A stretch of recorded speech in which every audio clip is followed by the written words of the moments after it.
throughout the nation and around the globe. From his heart to yours, it's Dearjames Live, bringing you intuitive insight, answers, and advice to your life questions. Hello, beautiful soul family, and welcome to Weekly Wisdom and Insights, your home for spiritually guided transformation and empowerment. I am your host, Dearjames, and together with the unseen, Spirit, Source, and Symphony, we look at the current energies, receive the intuitive wisdom and guidance, and we elevate. We go as guided. Powerful message, powerful energies this week. Truly chock full. I mean, I'm just going to show you the notes, chock full for this episode. So we're going to jump into it right away because there is so much to get to. And bear with me. You're going to see, we're going to advance forward, and then we're going to project forward, and then we're going to come back to the present moment, these present eclipse energies, and how it's really setting everything up for us for the future, for the present moment and for the future. So, and the unseen is having me be very methodical this week in this episode. So please bear with me with how they want the message to be delivered. And welcome everyone. Welcome Brigitte, welcome Lorna, welcome Alicia. As you know, as you're joining us, put in the comments, say hello, and then incorporate your comments and questions. We'll do that into the broadcast. So first thing the unseen said, welcome Jennifer. The first thing they said is, I kept hearing the lyrics, nice and easy, nice and easy. And it's from Proud Mary, Tina Turner, her Proud Mary. And I'm going to be putting on my specs a lot in this episode. Now, John Fogerty wrote from Creedence Clearwater Revival. They wrote and recorded the original. And the point here, what the unseen was saying to us is, we're going to go slow and easy with all of this information. And I realized this morning when I was looking it up that there was a second meaning. And what the unseen is saying to us about these changes. We're going to go slow and easy until it's not. And if anyone knows the Tina Turner version of Proud Mary, it begins very slowly. It's a very beautiful, rhythmic, she's speaking. And then as she says, we finish rough, meaning it's very loud and proud and electrifying and so forth. That's what the unseen is also saying. So, John Fogerty said, I wrote the song about a mythical riverboat cruising on a mythical river in a mythical time. Perhaps the setting was, quote, back in time on the Mississippi River. It was obviously a metaphor about leaving painful, stressful things behind for a more tranquil and meaningful life. That epitomizes what the unseen. You all have been with us on this journey, myself, the Lady Jacqueline, almost 2 years now. And that's what they're talking about, this leaving behind a painful, stressful life for a more tranquil, meaningful life. That is the message. And so we're going to go slow and easy. They're going slow and easy with us, but until we speed it all up. So that's the first message. I'm going to bring in the overall theme. Let me just bring that up really quickly. Divine patience and grace, a higher calling at hand.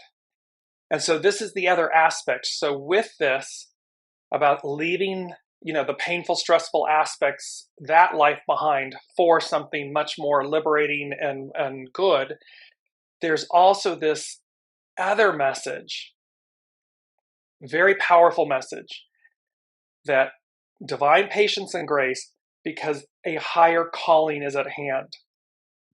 And this is what they keep saying to us. the unseen keeps saying to us and readying us and advising us and guiding us and directing us to let go of the past, let go of the dense or more dense energies, because there's a higher octave. As above, so below. There's a higher calling, a higher octave, a higher opportunity. And the age of Aquarius is it's the golden era. It's the age of Aquarius. It's this whole aspect of returning to a higher octave.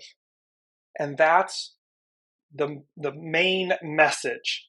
And it's certainly prevalent with these eclipse energies and everything and going forward. And so with that, there are two aspects. So the first thing they said to me is, and this was like the unseen, it was like the Great Father, the way this was received. It was like the Great Father speaking. And it was like, and here he is, and he's saying to me, allow me to tell you a story, paint you a picture, sing you a song.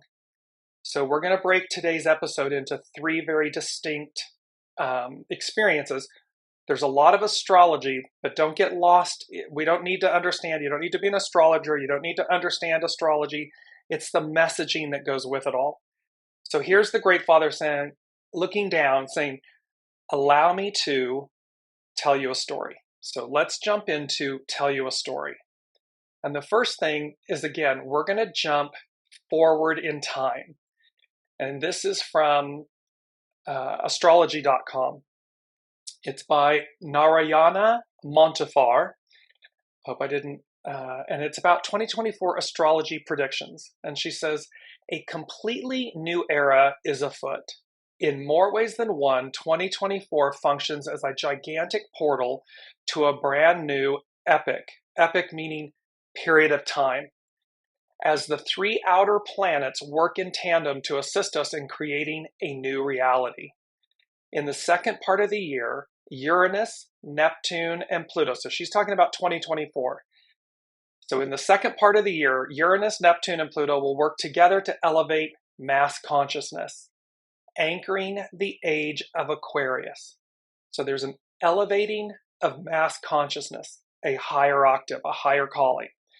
Technology and spirituality will assist this shift into a completely new paradigm that triumphs individuality and personal growth as more of us unplug from oppressive mental matrix of capitalism.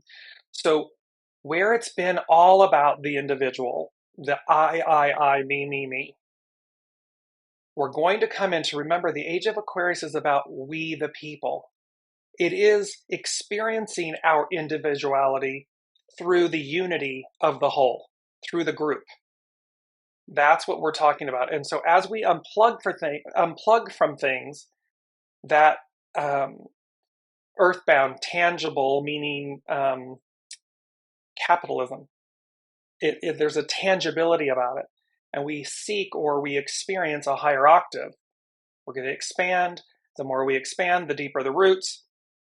And the less we are clinging to external things that validate or confirm because we're realizing them from the inside out. Higher octave. She goes on to say, still, we must stay aware that for a brand new epoch to be birthed, the old structures will simultaneously continue their process of collapsing, as they have been since 2021. With its thorough touch, Master Teacher Saturn continues this process as it remains in Pisces, being assisted by Jupiter in the spring and fall. The worlds of media and commerce, in particular, are set to change and evolve as Jupiter enters Gemini in May. So there's this whole thing about, remember we had talked about, it's going from fixed to fluid. From earth to air. And all of this, Aquarius, air, Gemini, air. There's a lot of fluidity, there's a lot of movement, and there's going to be a lot of inward movement and expansion. And welcome, Olivia. Ava is saying that sounds wonderful. So she's speaking to something earlier. So she continues, let me wrap up this forward prediction. But before this shift, Jupiter has an epic, meaning big, meeting with Uranus in Taurus. That's where Uranus is right now, in Taurus, which is bound to enliven the financial and real estate markets in the early spring. According to mundane astrologer Jessica Adams, this combination could see some countries introduce universal basic income, a real estate buyer's market, and huge personal profits for some. So we're talking, see, this universal basic income, that the whole, we're only as powerful as the weak among us. So there's this whole thing of how you rise the entirety of the whole. And then a buyer's market would indicate potentially that there's a collapse of it, and then it renews. At a personal level, the cardinal signs wrap up a 15-year cycle, and cardinal is visionary. It's the ideal. It's the visionary leader in astrology, in the zodiac. So the cardinal signs wrap up a 15-year cycle of transformation as Pluto ends its transit in Capricorn. Remember, he's tidying up. We're bringing to light everything. As of 1/24/24, Pluto officially moves into Aquarius for the next 20 plus years, and that the equivalent of that hasn't happened in 246 years. Industrial Revolution, American and French revolutions, all of this advancement. The mutable signs are set to experience a few wake-up calls as the planet of illusion begins its retrograde at the critical degree of Pisces. Collectively, we all continue the work we began in the summer of 2023 as the lunar nodes of destiny in Aries and Libra continue to end toxic and codependent relationships. So there's a continuation to cleanse, purify, release the old, because we're emptying the vessel, we're making space for the new. Luckily, we get the hardest part of the year out of the way by doing deep and personal growth between January and April. During these months, the nodes activate Chiron, the wounded healer, so Chiron in Aries, following up on a journey that we first walked at the beginning of 2023. Through spiritual, energetic, or psychological work, we heal the area of your chart ruled by Aries, and you can make 2024 a huge success. So there's this whole aspect. So this is advancing, where there's a whole new era, a whole new epic, meaning time period, that is upon us. So in the allow me to tell you a story, the unseen, the Great Father is saying, look forward so that you understand what's happening now. And that's, in essence, to be prepared, to be readied, so that we're always looking at what's happening as we advance. We look in the present to see what's happening in the future. So I know that sounds like an oxymoron, but it's not. So let us now move to this is by Yoga Journal. And because coming up on Friday is what's called a Mercury CAZIMI. And it's where, and a CAZIMI literally means in the heart of the sun, and the sun representing the Father, our life force. And so this is from, it's Jordan Mary from Yoga Journal. And she says, after a week of vast movements, she's talking about the eclipse energies that we're experiencing. We're right in the middle of them. We had the first one on the 14th, the next one's on the 28th of October. After a week of vast movements and our initiation into eclipse season, the days come to seem to offer opportunities to integrate and unravel all that was brought into our awareness under the solar eclipse. That was on the 14th of solar. The lunar eclipse is on the 28th. It's a time to process deep within our awareness. When the sun comes together with a planet in the sky, it is known as a CAZIMI, a term which comes from the Arabic word meaning in the heart of the sun. A CAZIMI is a moment that brings evolution and renewal to the themes of whichever planet is aligning with the sun. On Friday, October 20, 2023, Mercury steps into the spotlight as it comes into the heart of the sun. And Mercury is going to be very, very prominent in all of this week's energies and so forth. The sun represents our consciousness, awareness, spirit, and self-identity. Mercury represents our minds, mental processing, learning, and perception. And the recent solar eclipse in which the sun and moon came together in Libra offers the potential for insights and clarity around the self. This is all about purifying the vessel, emptying the vessel, releasing what no longer serves you, making room and space, readying yourself to be ready. This meeting, and I want to, they're just stopping me for a second to say, and don't, it's not, nothing is monumental, insurmountable, overwhelmed. Don't let any of those energies, because the energies themselves are very, I don't know about all of you, but I've had 2 days so far where I'm just like, whew, everything's fine, air quotes fine, and yet it's as if you feel like a cat stuck on the ceiling. And then it's back to, like, okay, everything's moving, ching, you're stuck on the ceiling again. And a lot of energies where people are just exhausted, like you can't function, you're just so tired.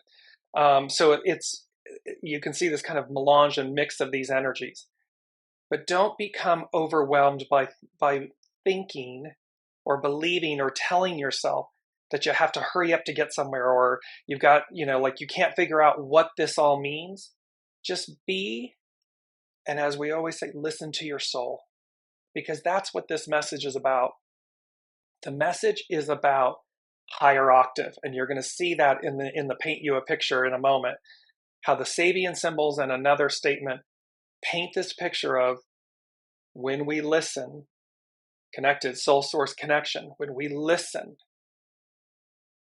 there's nothing that's outside of us. There's nothing we need to, air quote, worry about. We have everything we need. We've got it. So she goes on to say with Yoga Journal, this meeting in the heavens is an invitation to update our mind, update our self-identity, and update our perception of ourselves as well as the world around us. See, update, upgrade. This theme is throughout everything they led me to. Higher calling, higher octave, higher connection, new age, new higher is the messaging. Mercury will square Pluto. A square in astrology is created by two planets sitting at 90 degrees or 3 signs away from one another in different elements. And a square is a frictional aspect. As Mercury sits in the air sign of Libra, it forms a square with Pluto in the earth sign of Capricorn. So Mercury in Libra, air, relationships, balance, legal system, harmony, and Mercury, the way we think, and then Pluto, bringing up the underbelly, bringing up what needs to be seen in Capricorn, earth, this thing of like, it needs to be tangible change. So this cleaning up, this dismantling, and remember, we can let go of things easily. It's a choice. Or we can struggle. That's a choice. So squares create friction and tension. They want us to feel the heat and hear the noise so that we look, so that we listen, so that we bring our attention to what they make apparent to us. It's not to bury our head in the sand. It's not to ignore and deny. It's to face it, to look and move through, and to be empowered. It's okay to be afraid, but just know it's for your good, our good, and it will move us forward. Pluto represents the corners of the self waiting to be known, waiting to be accepted, waiting to be integrated. Remember, it's never about killing the shadow. It's not about eradicating the ego, mind, personality. It's not about eradicating the divine masculine, the patriarchal, the Piscean patriarchal. It is about purifying, harmonizing, balancing, accepting, integrating. It is the farthest depths of the seas and the least known spaces of the subconscious. as Mercury, and remember, if you watch any of like history or nature channels and so forth, remember the depths we still don't have the ability and the technology to dive to the depths, the greatest depths of the ocean and bodies of water. It crushes the containers. And yet there's an entire system of life that's unknown to us. Well, this is the same concept. What is hiding, Plutonian? What's hiding within us that's waiting, just waiting to be experienced, to be integrated, to be realized? It's a vast mystery, and yet we've yet to tap it all. As Mercury squares this transformative planet on Friday, October 20th, just hours after it forms a CAZIMI with the Sun, so you see they're working in tandem with one another, it asks for our awareness to come into these previously unknown corners of ourselves. And again, this as above, so below. Just keep, it's not our mantra this week, but keep as above, so below. That's why there's so much astrology in this week's show, because it's important for us to recognize and realize the importance of these planets that we take for granted, that represent the heavens above, and they're guiding us, they're symbols for us. And so as above, so below. Within this square, there's a cosmic intention to reveal more of ourselves to ourselves, to see more of who we are and the parts of us glimmering through the cracks of our own transformation. Remember, this is always an inside job. This is always for us, not to us, for us. Although squares are known for their tension, it is in surrendering to the purpose of the transit that the experience becomes smoother.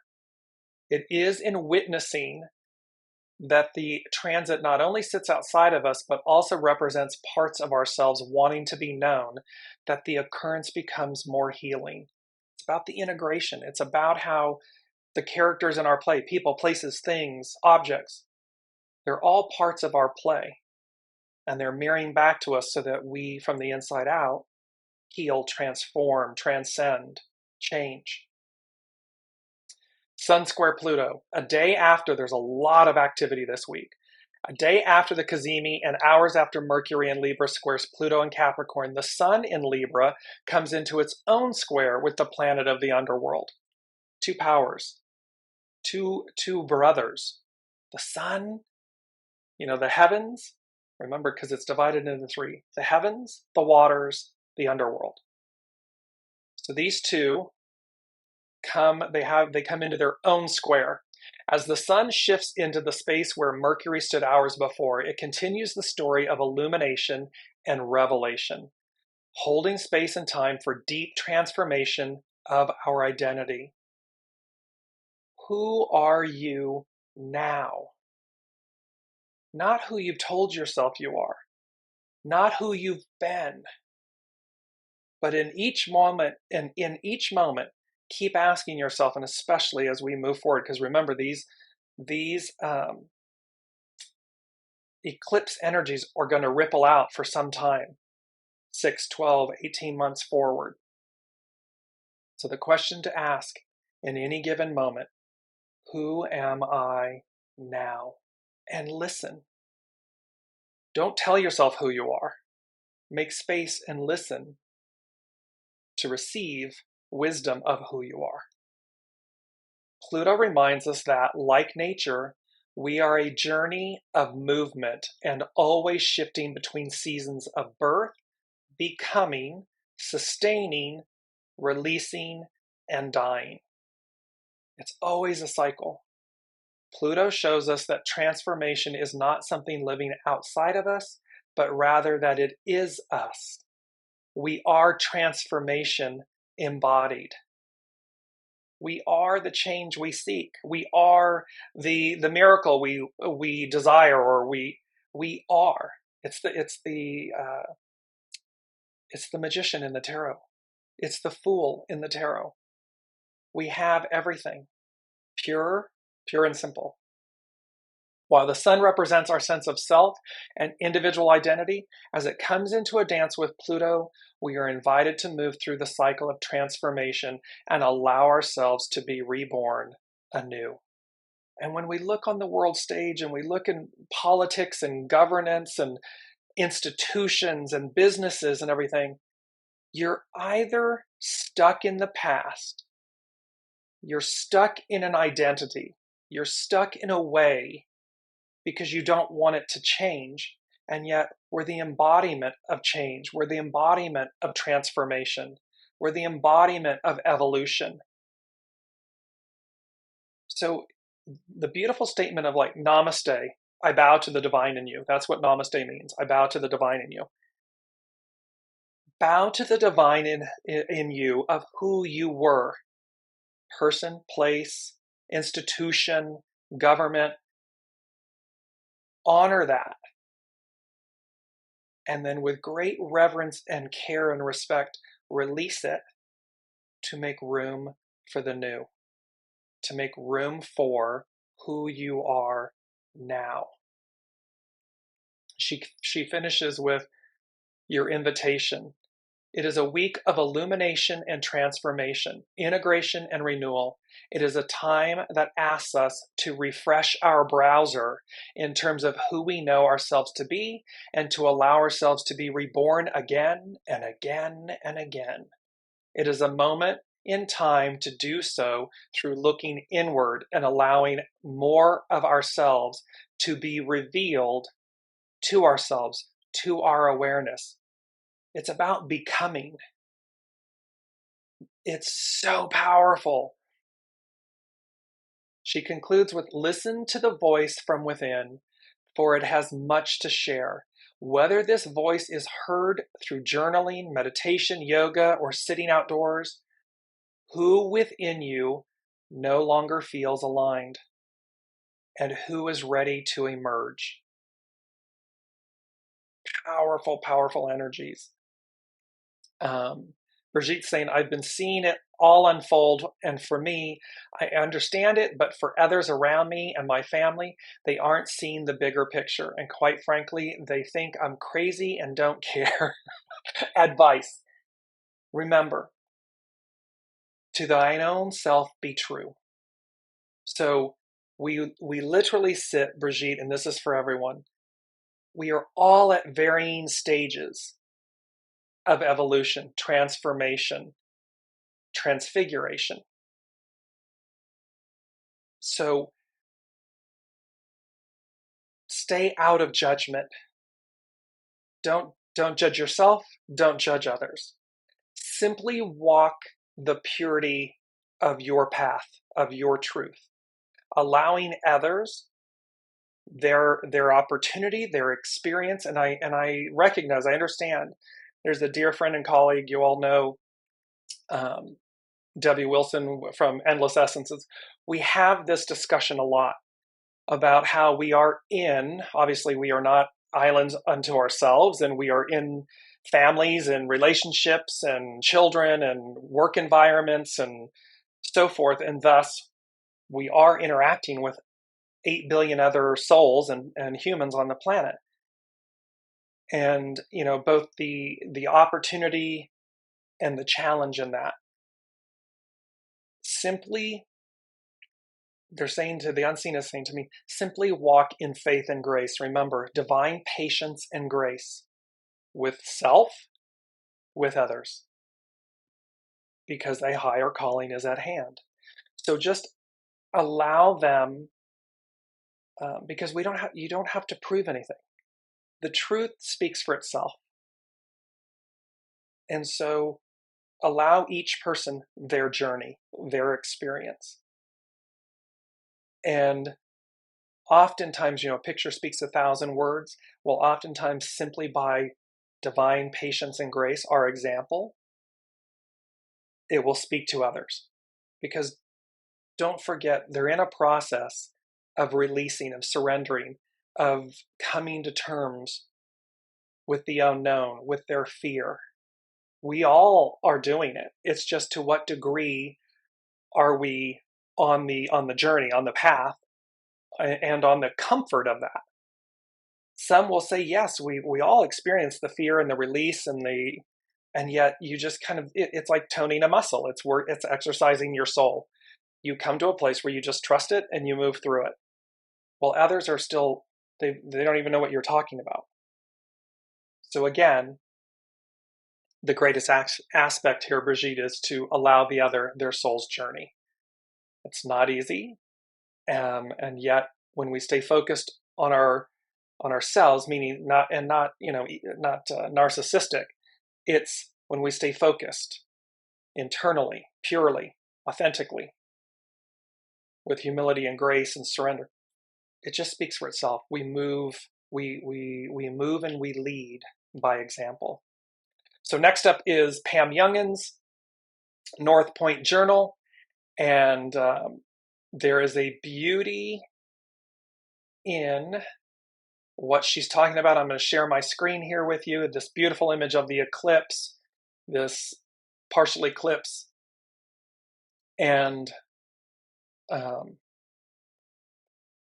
she says we're the eclipse passageway. We are now in that 2-week period between eclipses when life takes on a surreal quality and we can feel adrift in time and space. It is as if we have one foot in the past and one in the future while we await the arrival of the second eclipse, the closing event of the current eclipse season, a partial but powerful lunar eclipse full moon on October 28th. Will hopefully help reinstate a sense of inner cohesion and stabilize our footing as we continue on our evolutionary path. Please note that although we usually feel the strongest impact of an eclipse around the date of its occurrence, eclipses actually affect our timeline for at least the next 6 months until the next set of eclipses occurs. Specifically, there may be events related to the themes of our October eclipses about 3 months from now. There's that first 3 months, 4 months of 2024 from now, when the sun has moved 90 degrees, it forms a square angle to the degree of each eclipse. So that's going to happen on January 11th and January 25th of 2024. Finding balance amid controversy. See, Brigitte, amid controversy. As we move through the coming week, our ability to stay in balance is tested. Issues of fairness and equal treatment arise. People may be especially impulsive and reactive, and it can be hard not to take sides, even if we generally prefer to maintain neutrality. This influence will be strongest from Wednesday through Saturday. Over this 4-day period, the Sun and Mercury will align in justice-seeking Libra, and both planets will conjoin the karmic South Node. South Node represents for humanity what we're releasing. They will oppose controversy-stirring Eris, will be quincunx enigmatic Neptune, and then square catalytic Pluto. See, look at that, just that paragraph. Look at what's going on. As above, so below. So if that's going on upstairs, so to speak, look at what's happening on planet Earth. And we see it all in our headlines. This combination of planetary energies accelerates the news cycle and draws our attention to matters ruled by Libra: courts of law, trials, litigation, artists and musicians, partnerships and alliances, contracts and negotiations. A wide variety of opinions is offered for us to choose from, compelling us to discern our own truth versus what we may be told is the reality. And so that again is speaking to what Brigitte raised. See, there can be this wide variety of opinions and where we are and all of this stuff, and what's required of us to simply quiet ourselves, to discern our own truth versus what we may be told, and then go about our business. We don't have to get into confrontation or try to convince someone else, or just be. What has been hidden, and you're going to see how the moon, Pluto, and the moon in this chart coming up in the picture that we tell, what has been hidden comes to the surface, a disruptive but necessary process. evolutionary directive. Since the moon's nodal axis is involved in the dynamics this week, this is a good time to revisit some of the evolutionary directives involved in having the north node in Aries and the south node in Libra. So north node, where humanity is going, south node, what we're releasing. However, while we want to be aiming for the highest expression of that Aries north node, it is important to be very self-aware this week. With reactionary Eris now at the same degrees as the North Node, some may respond with over-the-top behaviors. So again, this is eclipse season, which makes full moons look like they're, like, you're not, it's eclipse season. So the energies, the transformations, the opportunities, the reactions, reactive versus proactive, all of this is heightened and it's compelling us. It's an evolutionary directive. So in brief, she goes on to talk about these traits. And so she's saying there's traits here about go from codependency, hyper-awareness of others, to independence, self-awareness. From seeing life through others' eyes to trusting your own internal GPS, your own internal instincts. Focusing on external harmony to making internal balance the top priority. From needing exact reciprocity to basing our well-being on our own inner alignment. We don't need someone else to validate us to be okay, to know that we are walking the purity and the truth of our path. From the need for external approval and respect to taking risks based on our own knowing. From being indecisive and needing to justify our choices to acting on intuition and not needing to explain or defend. You're right on point, Brigitte. So here we have this same, you can see there's this beautiful astrological picture being painted for all of us. So there's the Great Father saying to us, allow me to tell you a story. So he and the unseen, they've just told us this future, present story that's all leading to the dismantling and the releasing, the purging and the purifying of the old. Maintain, walk your path, because there's this higher calling, this higher octave at hand. Next up is paint you a picture. So I'm going to share my screen again. Let me bring it up, and we're going to look at the astrological wheel for this Mercury CAZIMI. It's for the for Friday. It's based on Friday's chart. And again, here it is. It's the astrological natal chart for Friday. And what you'll see is up here in the top left, you'll see the sun, the symbol for the sun, and right to the left of the sun is Mercury. They sit at 27 degrees Libra. Now, I want to bring up for you the Sun-Mercury Sabian symbol. And here it is. A man becoming aware of spiritual forces surrounding and assisting him, her, they. The keynote is the realization at any level of existence that one is never alone, and that the, quote, community, visible or invisible, is sustaining one's efforts. So we're coming into a greater awareness that our unseen community we are one with. We are never alone. We are walking and have always walked with our soul source connection, our GPS. And thereby, it's talking about every individualized organism is a part of a larger organized whole.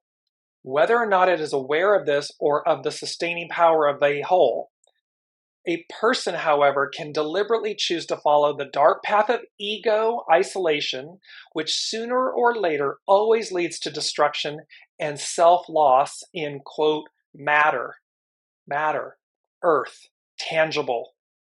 At the animal level, primal level, animal level, the whole biosphere is the community.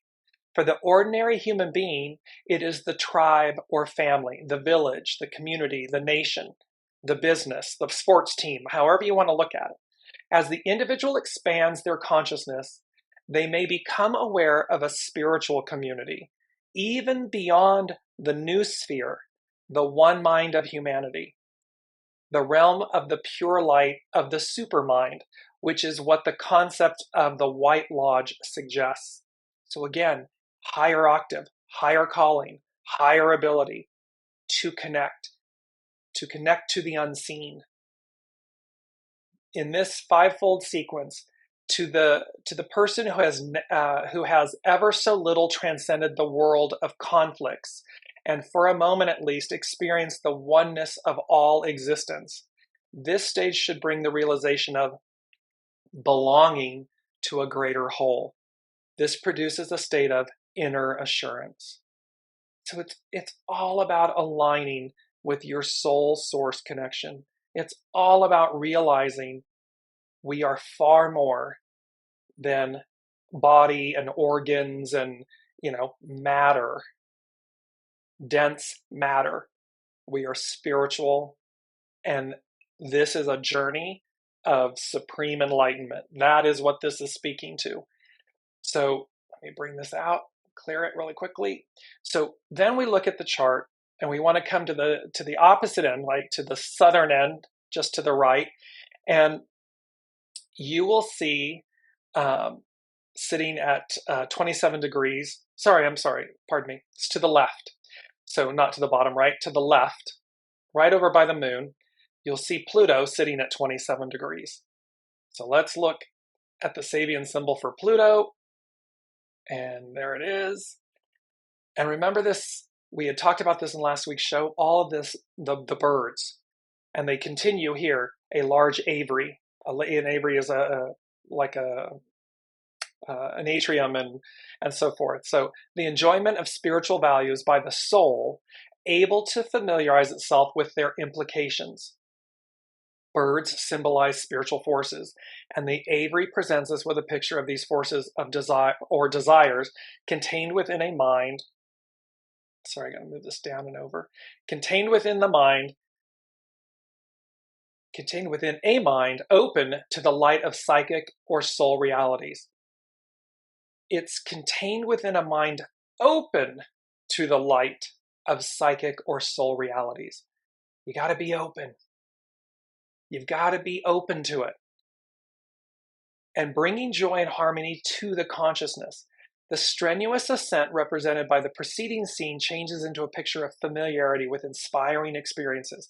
Yet this familiarity may also suggest a lack of spontaneity and of the thrill of discovery. To use modern terms, the peak experiences have become those of a high plateau, at which level one may lose one's sense of direction at a time. So it's talking about the fact that we can rise to a point where we become disoriented. Because again, we know what we know. We know the beast, right? We know the Piscean patriarchal era. It's the one we've been in our entire lives. And yet we're moving into a whole new peak experience, into a whole new era. In this sequence of phases which lead to group mastery of cosmic energies. So this is leading us to group mastery of cosmic energies. The youthful effort to reach the summits of cultural and spiritual attainment has settled down into a complex state of inspiration. We've been focused on the ideal. We've been focused on attaining the ideal. We've been focused on climbing and getting there. Now comes the reality of it. A state which at times may bring confusion because of the multiplicity of the voices to which one has become open. So in other words, there may be a confusion because this is the clairaudience that we spoke about in last week's show.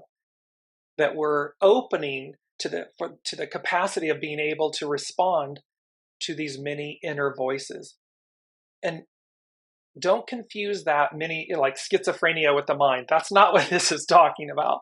This is talking about the soul, the voices emanating from the soul, knowing, and how we become finely attuned and elevated in our ability to connect and hear what is unseen. So last but not least, and this is a little hard, but when you look at the center image, you'll see a blue triangle. And you'll see the inner circle with a little X in it and all the numbers of the houses going around the wheel. So when you see that, and I'm going to post this so you can study it, it's a little hard. it's as if when you look straight ahead, flat, like a 1D image or a 2D image, it's like, nope, X mark, nope, that's not the way you enter. When you look at this and you see the triangle, you see that it's as if it becomes 3D, and it's pointing over to the left. It's pointing directly at the moon. And remember, Pam Young and they're talking about how the nodal axis, the points of the moon, are being triggered in all of this energy. And here's the moon representing what's hidden. She reveals. She reflects light, and she reveals what's hidden. And so we're directed to the moon at 7 degrees. And the moon is in Capricorn like Pluto.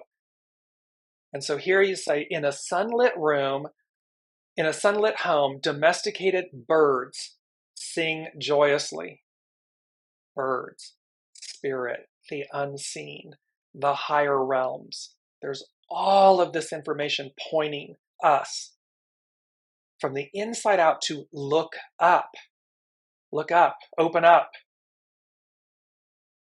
to the golden age and era of Aquarius, of the heavens. The wholesome happiness which subservience to the ideals and patterns of a well-established culture brings to those who accept them unreservedly. See, again, there's a call to be open. There's a call to receive, because it's a subservience, meaning you surrender to your soul. You surrender to the divine. You surrender to your divinity, to your higher octave. You ask your ego, mind, personality to sit in the sidecar, to be in alignment or in service to the higher octave, the soul. Because it's well-established culture, these patterns in the well-established culture brings to those who accept them unreservedly. And it doesn't mean be foolish or blind or anything. It means to connect. To really connect with your soul, and then watch the magic and the miracles. Because now you're exercising your soul, you're one with it. In various ways, this section of the cyclic process brings to us images glorifying the power and benefits which a steady and well-integrated society brings to its members. Saturn rules Capricorn. Saturn was the ruler of the golden age before he became a symbol of binding limitations. See, it's like, we had it all, we get put on lockdown, we're returning, with the understanding that we will be wiser. It doesn't look like it right now. I understand that. However, we will be. So he, she, they who accepts willingly, or even better, takes for granted the value of these limitations, can lead a serene and happy existence, whatever their social status. So in other words, it doesn't matter where you are in life, on the food chain and everything. One who accepts willingly, or even better, takes for granted the value of these limitations, meaning they're imposed for a reason, so that we'll turn inward and connect. And then all of a sudden, a happy existence, whatever the status. And that's true when you experience it. What this Sabian symbol is speaking to makes perfect sense. So at this sequence, it suggests to us how we can enjoy our life condition by allowing the spiritual values it embodies to fill our consciousness. Spiritual values embodying to fill our consciousness, not ego, mind, personality, but the soul, the spirit. In every condition provided by a healthy culture, which hardly refers to our present chaotic world, human beings can find enjoyment in the roles they are born to play. And look at how many times people will say, oh, I can't do what I was born to do, or I can't make a living at what I was born to do, because the ego, mind, personality is telling them no. That's not safe. That's not okay. And yet the soul, the divine, has an entire plan for us to experience exactly that. But we abandon it because that requires a higher consciousness, a higher value, a higher trust. We have to trust our soul source connection, trust the divine. So in this, that is, and again, this whole piece, and let me bring in this one, this is where dead reckoning comes in. And it's really quite the phrase dead reckoning. And it's interesting, it's the last, it's the title of the last Mission Impossible installations, movies. But it's also what it means. So dead reckoning. In navigation, dead reckoning is the process of calculating the current position of a moving object by using a previously determined position or fix and incorporating estimates of speed, heading, or direction or course and elapsed time. The corresponding term in biology to describe the process by which animals update their estimates of position or heading is path integration.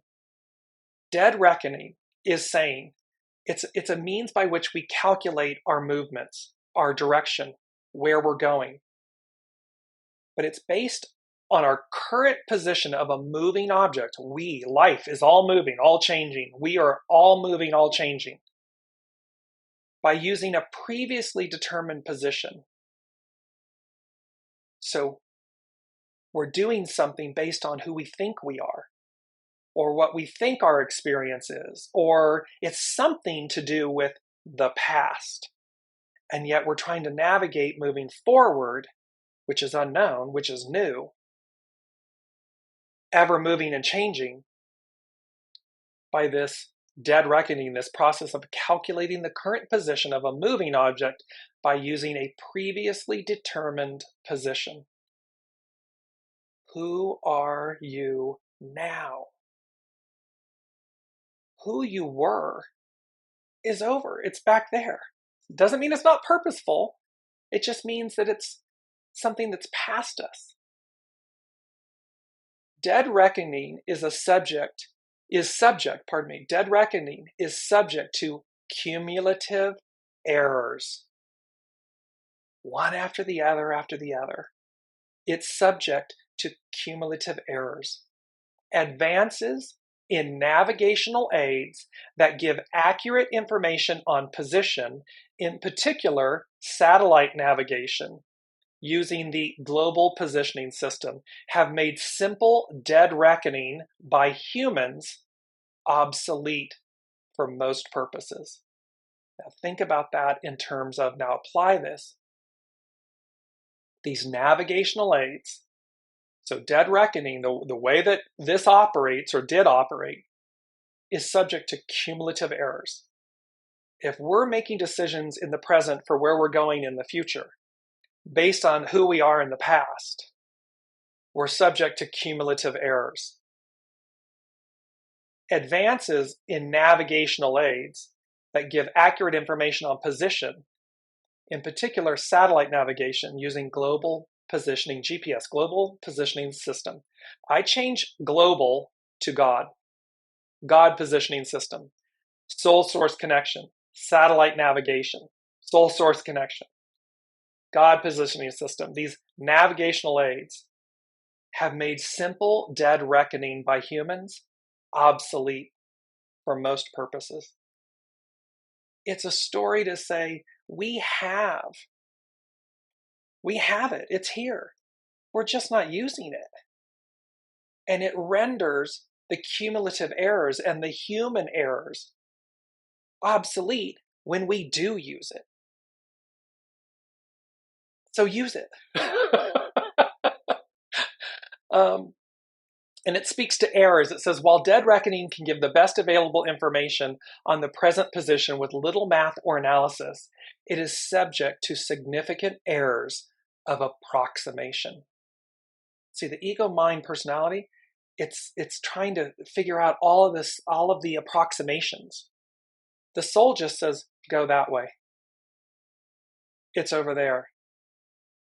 And the only thing that we're required to do, the only thing, it's a big thing. Trust. Listen, trust, connect. Go as guided. Because otherwise we're in our ego, mind, personality. We're in our head. And that can cause cumulative errors. And that is of the old. I mean, it's of the old in the sense that it's like they're saying to me, we've terminated the connection. All we have to do is turn it on. Power it up. Utilize it. That's what this dead reckoning message is all about. I'm going to post that as well in the show thread afterwards, because it's a great read. As we move on, because we're getting really close on time. So that was paint you a picture, and then sing you a song, and it's the Partridge Family theme. And the theme of the song, the title of the song is Come On, Get Happy. Hello world, here's a song that we're singing. Come on, get happy. A whole lot of loving is what we'll be bringing. We'll make you happy. We had a dream we'd go traveling together. We'd spread a little loving, then we'd keep moving on. Something always happens whenever we're together.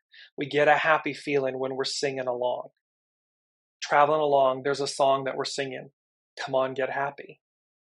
So the unseen spirit source symphony, they are saying, hello world, here's a song that we're singing. Come on, get happy. Connect, listen. And then it's the Partridge Family. And they drew me to the word partridge, a bird. Biblically, they are known because they only exist about 4 or 5 places around the globe. In this instance, biblically, they are known as cone, Q-O-N-E, and it is a Palestine partridge. And there is a reference to it. It is Jeremiah 17. Today, 10/18/2023 becomes a 17. So I'm going to read to you Jeremiah 17.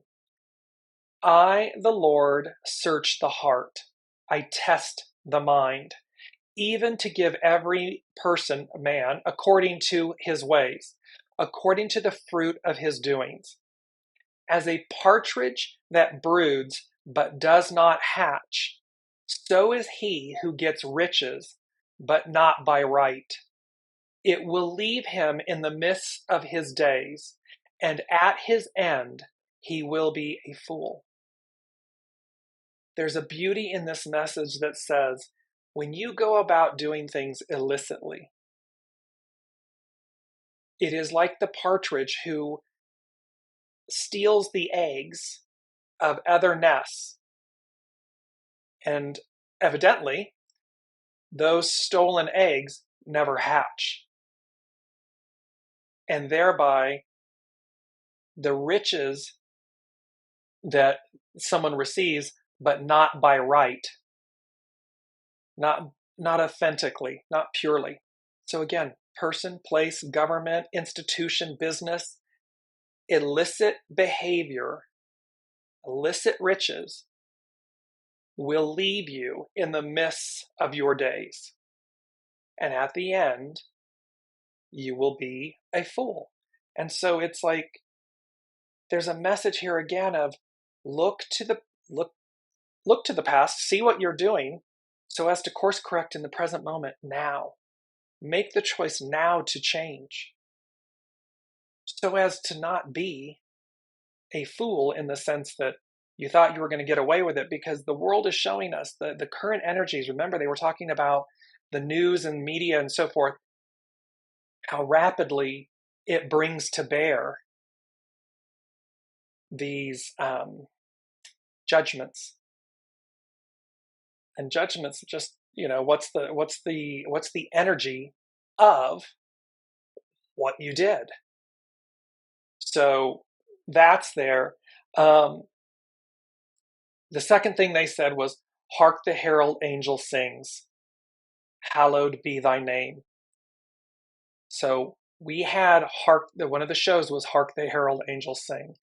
A herald angel is an intermediary between God and mankind that relates important news to humanity about upcoming events. So Hark the Herald Angel Sings, and what they're singing, what the herald angel sings is, hallowed be thy name.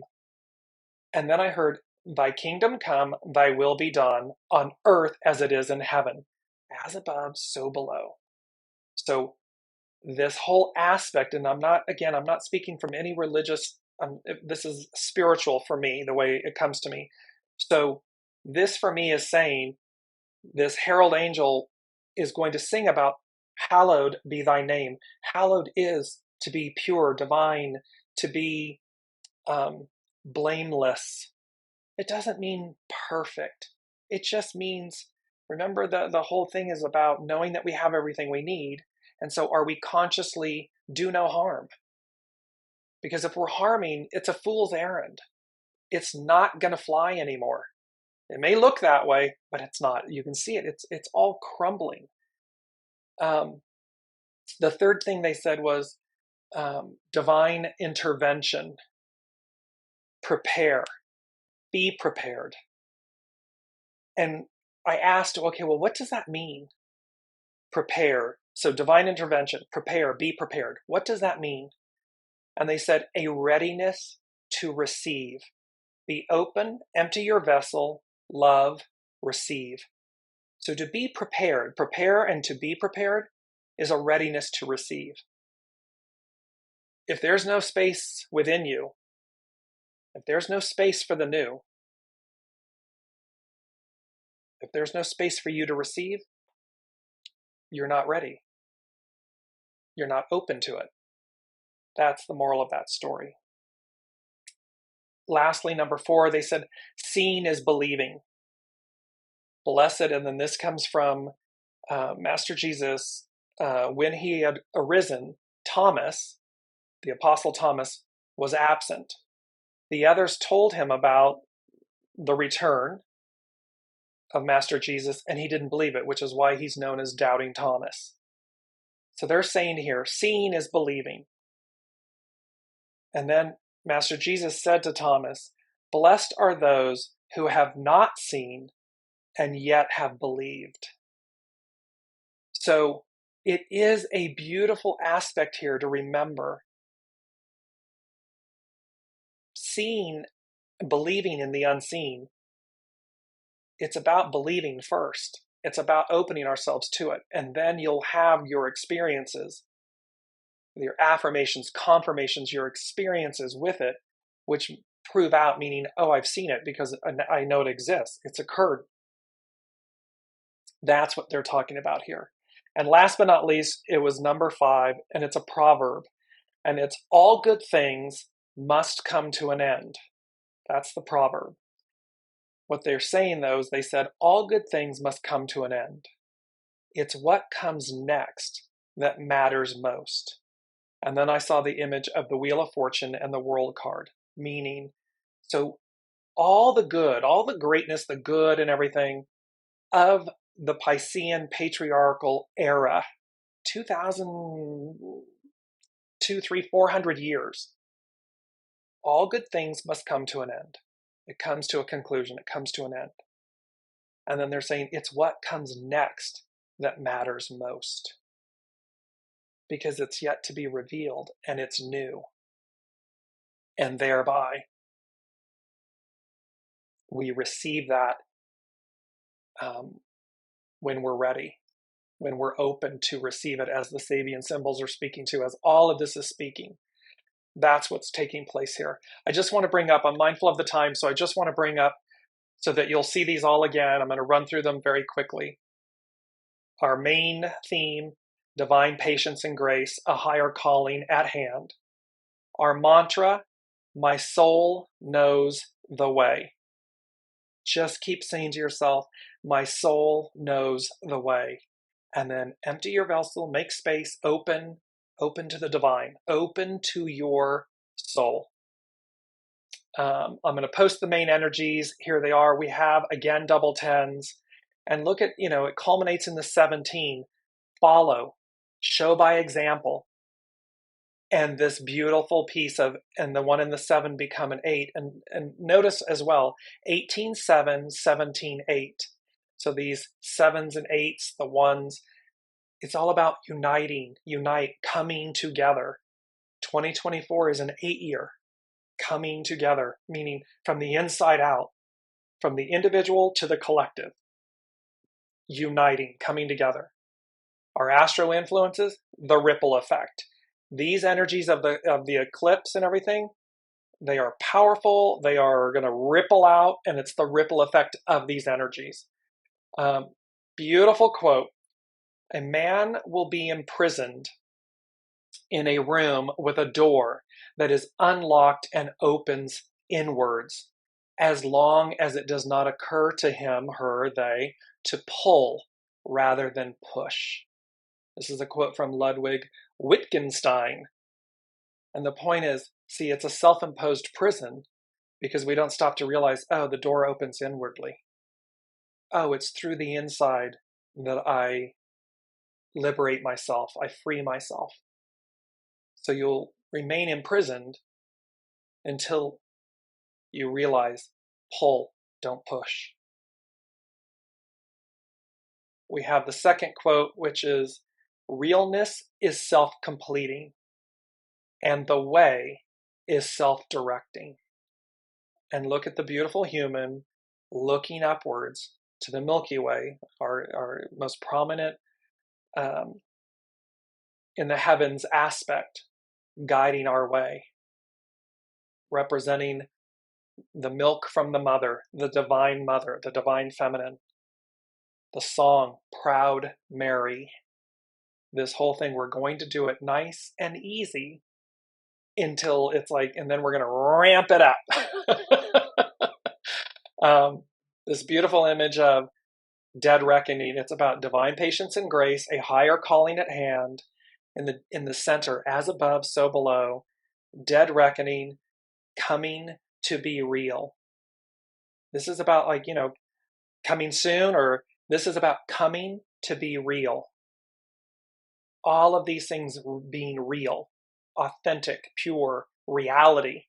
They're coming to be real. That is a very long and involved show, and yet one of the most powerful. And I am so grateful for all of you bearing with me and being here with your comments. I'm sorry I didn't get to all of them. I will address them respectively in the show comments. It's a powerful, powerful time. And I will leave you with this. Nurture yourselves from the inside out. Trust yourselves from the inside out. And know that in unity with the unseen, there isn't a greater aspect that has your back than the unseen. So go forth and conquer with that wisdom and that assistance and that mindset. It's not outside of us. It's not matter, M-A-T-T-E-R. It's what's within us that matters. It's what comes next that matters most. I love you all. Thank you so much for your grace and your patience in this elongated episode. And I look forward to seeing all of you next week on this continued journey as we approach the final eclipse of October. Much love to all. Be well. You've been listening to Dearjames Live. Gain intuitive insight, answers, and advice to your life questions and so much more by tuning in next week and visiting dearjames.com.